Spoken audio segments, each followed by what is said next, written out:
How long will it take to break even with a 60-40 portfolio if we have a market decline? That's what Phil asked, and we're going to dive into this. This is a lot to unpack in this question, man. I'm telling you, and I think more so than even Phil might recognize. So his question specifically is, how long would it take to get back to even with a 60-40 portfolio? Most advisors are always talking about 8 years with a 100% stock portfolio. All right, so the first and foremost thing we got to realize, there's two different types of portfolios. One, are we just, I guess, shave and go and see the kids that take Ghostbusters later today. Ghostbusters: The Afterlife. Ooh, it looks good. I cannot wait. And then belated Thanksgiving. Freaking the best day of the year is Thanksgiving. Oh, thank you, good Lord, for giving us Thanksgiving. I love it. It's and the second best day of the year is the day after Thanksgiving, but Thanksgiving's the best day. All right, so we got two types of portfolios. We got one that you're taking money from, all right? You're pulling money out. Well, actually, three types of portfolios, frankly. One you're taking money from, one is just stagnant, and one you're adding to. So let's look at, we're going to go to Portfolio Visualizer right here. All right, so we're going to start first and foremost. We're going to go to 2000, and we're going to put $100,000 in. All right, and we're going to add, we're not going to do anything. $100,000 in, and we're going to do it to VTI, or I guess VTSMX. That's the total stock index. All right, so check this out, shall we? So we start with $100,000 in Portfolio Visualizer. This is just all stocks. We're going to start here, and we're going to see what we show in here. And what you'll see, we have $100,000 in 2000, and it didn't break even after 2007, 8, and 9 until right there, 2010.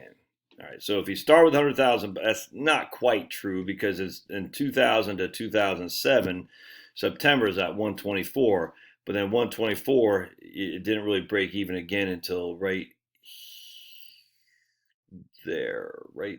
So it depends. So you got 5 years from 2007 to 2012 to break even, but it's really, in my opinion, from $100,000 until it really stabilized above $100,000, it took 10 years from the odds. That's just a basic portfolio. You're not doing anything to it. You're just putting the money, you're just leaving the money there. All right, so now let's take a 5% withdrawal. We're going to withdraw 5% annually. We're adjusted for inflation. And let's see what the same thing happens here. All right, so we have $100,000. Again, this is total stock. So stay tuned for the whole video, and you'll see what it looks like when we're done here in terms of balance fund. All right, so 2,000, we're pulling five. Let's make sure we're doing 5. Okay, good. We're doing 5,000 here. We're adjusting for inflation. You can see we never broke even, ever. Yeah, we're dead. In fact, we ran out of money right there.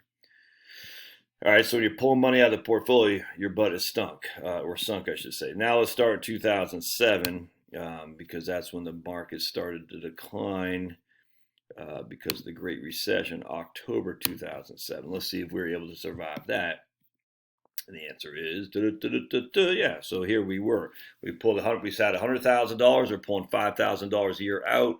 And 2014, even with the distributions, we're right back to even Steven. So I want to point something out here. At the end of last month, we had a 188, and this is with pulling 5,000 a year out and adjusting for the inflation. That's a 5% inflation-adjusted portfolio distribution. All right, so here we're sitting right there. We're sitting right there. So let's say with market falls 35% from 188,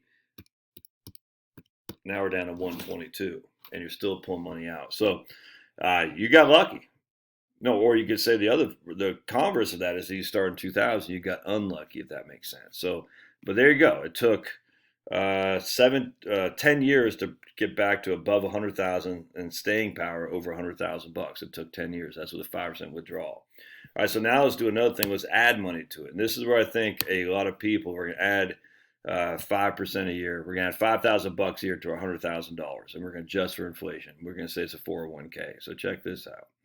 Oops, let's go back to, I want to go to 2001 or 2000 here. Oops. Oops, right there.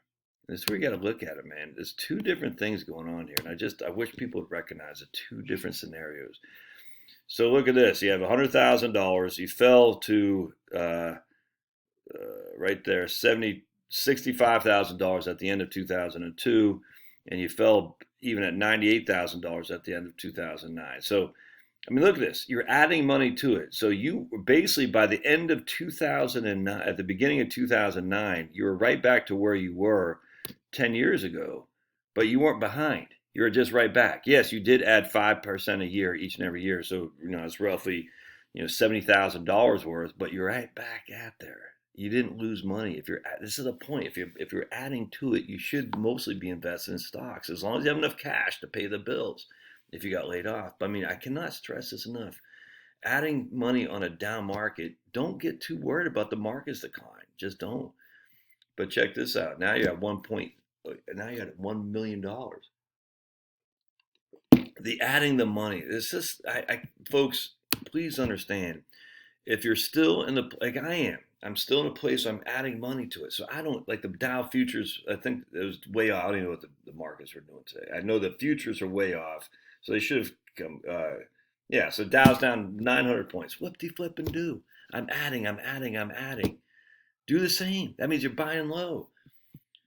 So if you're adding money, don't get so worried about the market crash. Just don't, because you're going to be buying low, and you're going to continually do that. Now, again, you need to have enough money in case you need to get a new roof, in case you got to have money so you don't have to sell stocks at. All right, but now let's go to balanced portfolio, and we're going to use the Vanguard Balanced, VB8. We're not going to use Wellington or Wellesley, VBIAIX.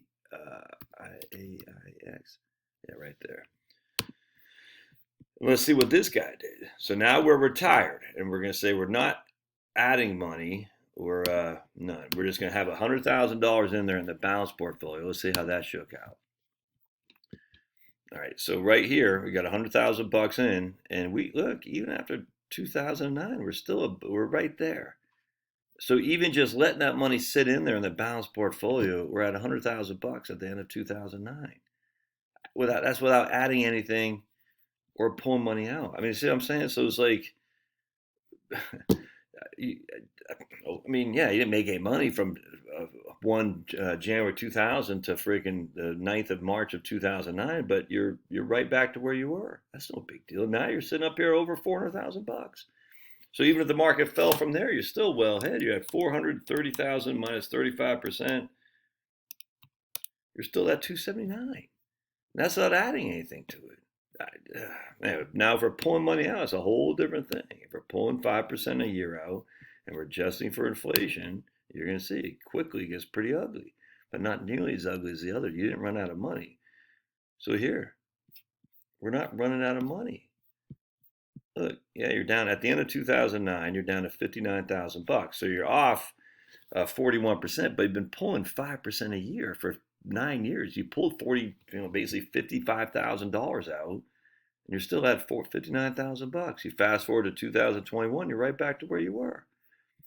That's the thing about the balanced portfolio, like the Wellington. When you're retired, you can't afford all stock. Now, this is why, look, I say it's cash.